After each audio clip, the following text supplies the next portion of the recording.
अस्सलाम वालेकुम dear students. ICS second year computer science के लेक्चर नंबर 6 के साथ हाजिर हैं। आप सब लोगों को वेलकम है लेक्चर के अंदर। आज हम जो पुरानी बातें हमने सीखी हैं उनको ही थोड़ा एलैबोरेट करेंगे और आपको बताएंगे कि उनकी डेफिनेशंस को कैसे याद करेंगे। लाइक आपके स्क्रीन पर नज़र आ रहा है जी, मेन फंक्शन क्या होता है। मेन फंक्शन आपको पता है कि वो कीवर्ड मेन से स्टार्ट होता है। तो जब आपने इसको डिफ़ाइन करना होगा, क्योंकि शॉर्ट क्वेश्चंस का एक बहुत बड़ा हिस्सा आता है हमारे पेपर में, तो इसकी डेफिनेशन भी आप लोगों को आनी चाहिए। Main is the function where the function execution of the C program begins. तो हमेशा एग्जीक्यूशन जो है वो मेन फंक्शन से ही स्टार्ट होगी, वो भी उसकी पहली लाइन से। Every C program has a main function. तो ऐसा भी नहीं हो सकता कि सी लैंग्वेज का प्रोग्राम हो और उसके अंदर मेन फंक्शन ना हो, तो इसका होना भी लाजमी है। मेन फंक्शन का जो बॉडी होती है वो ब्रेसेस के अंदर होती है। लाइक ये वाली आपको ब्रैकेट्स नज़र आ रही हैं। Rest of the lines of the program forms the body of the main function and the body is enclosed in the braces. तो ये आप लोगों को सिर्फ एक्सप्लेनेशन है।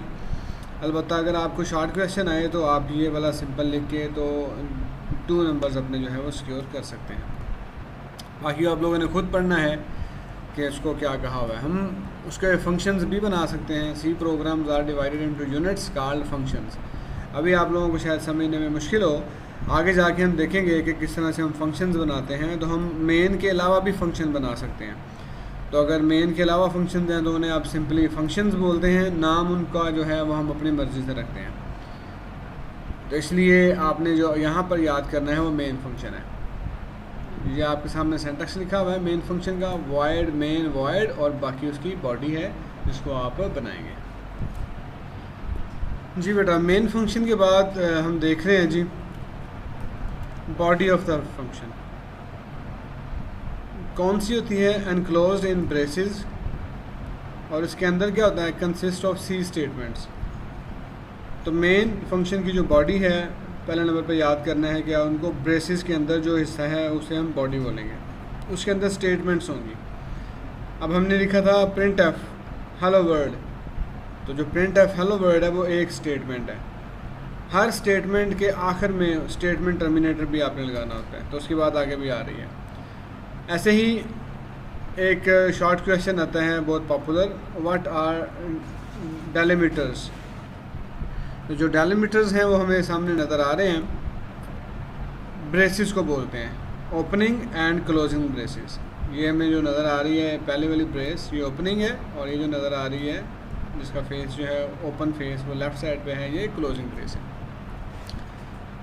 Braces which indicate beginning and end of the function, these braces are called delimiters. मतलब कि the braces which indicate beginning, जिससे पता चलता हो कि मेन फंक्शन शुरू हो गया है, जिससे पता चलता हो कि मेन फंक्शन ख़त्म हो गया है, इसको हम बोलते हैं जी डेलिमीटर्स।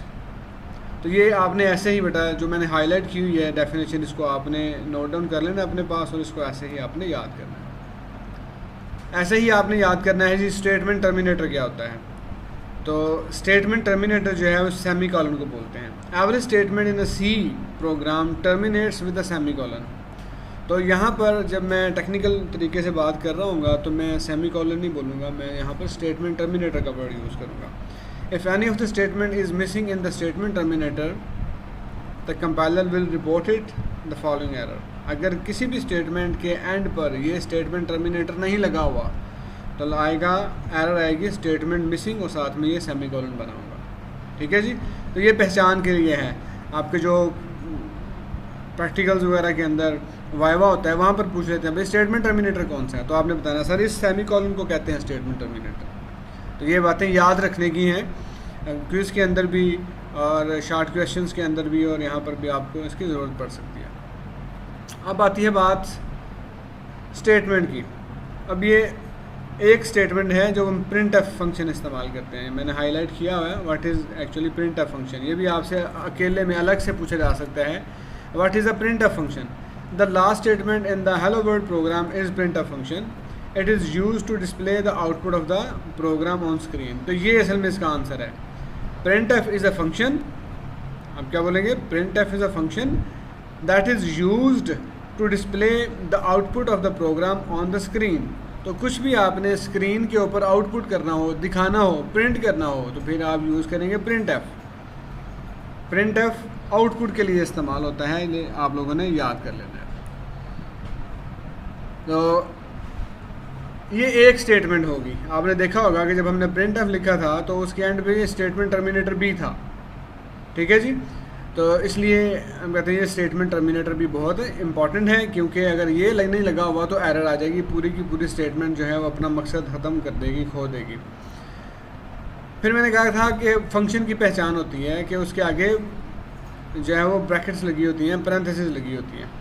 तो ये प्रिंट एफ है, तो प्रिंट एफ को ऐसे थोड़ी लिखते हैं आप, इसके आगे आप पैरेंथेसिस लगाएंगे, एक ओपनिंग पैरेंथेसिस लगाएंगे, फिर आप डबल कोटेशन मार्क लिखेंगे, उसके अंदर जो लिखना है फिर लिखेंगे। जैसे मैंने आपको काम दिया था कि आप अपना अपना नाम प्रिंट करें, तो जो कुछ आपने प्रिंट एफ के अंदर लिखा वो प्रिंट हो जाता है। इसके अलावा जो बाकी स्टेटमेंट्स होती हैं वो लॉजिक बिल्ड करती हैं प्रोग्राम की।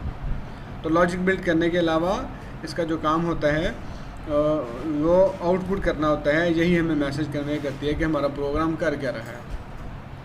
तो इसका लेक्चर मैं यहीं पे एंड कर रहा हूँ। अगले लेक्चर के अंदर हम देखेंगे जी कॉमन एरर्स, बहुत ही इंपॉर्टेंट क्वेश्चन है, लॉन्ग के अंदर भी आता रहता है, शॉर्ट के अंदर भी आता रहता है, और वैसे भी आपको पता होना चाहिए, क्योंकि जब आपने काम करना है प्रोग्रामिंग के अंदर तो फिर आपको इससे एनकाउंटर होता रहेगा।